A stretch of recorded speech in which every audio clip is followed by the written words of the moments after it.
श्री कृष्ण गोविंद हरे मुरारे नाथी नामानि मूर्वदन्ति।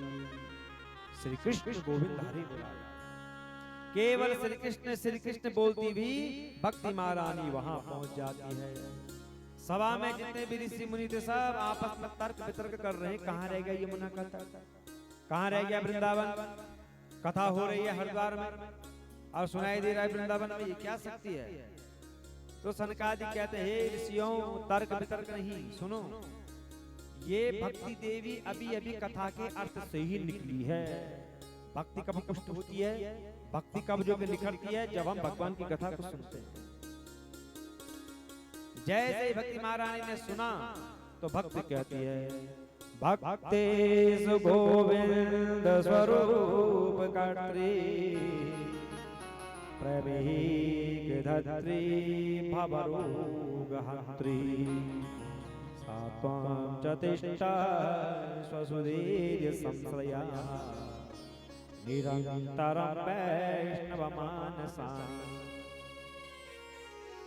जब भक्ति महारानी ने कहा कि आपने मुझ पर इतनी बड़ी कृपा करी है, मैं कलयुग में नष्ट हो गई थी, आपने कथा रूपी अमृत से सींच करके मुझे पुष्ट कर दिया है, तो अब मुझे रहने का स्थान भी बताइए कि मैं कहाँ रहूं।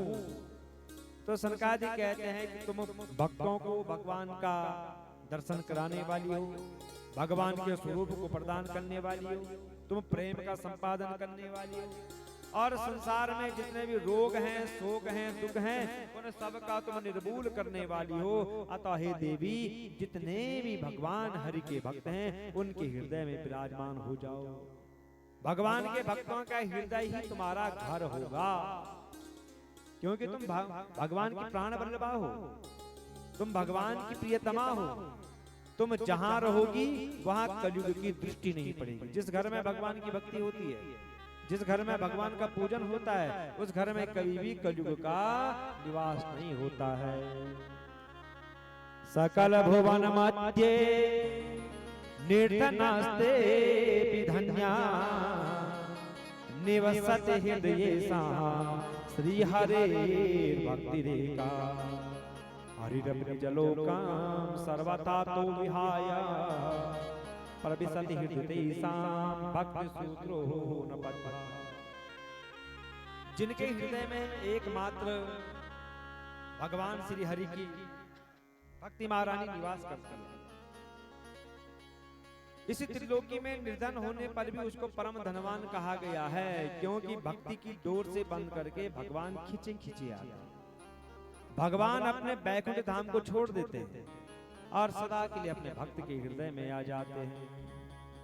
इसलिए भगवान की कथा सर्वोपरि है।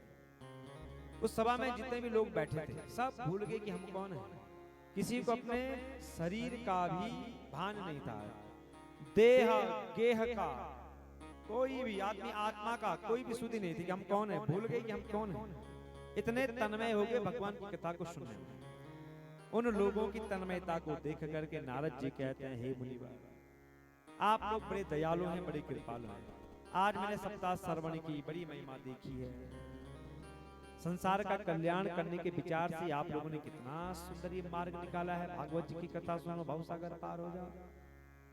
अब मैं ये जानना चाहता हूँ कौन कौन से पापी इस कथा को सुन करके पवित्र हो जाते। कोई पापी पवित्र भी हुई है? ये तो भक्ति ज्ञान वैराग्य है, ये तो पवित्र हैं। इन्होंने भागवत जी की कथा सुनी तो ये पुष्ट हो गए, माने ये और भी निखर गए हैं।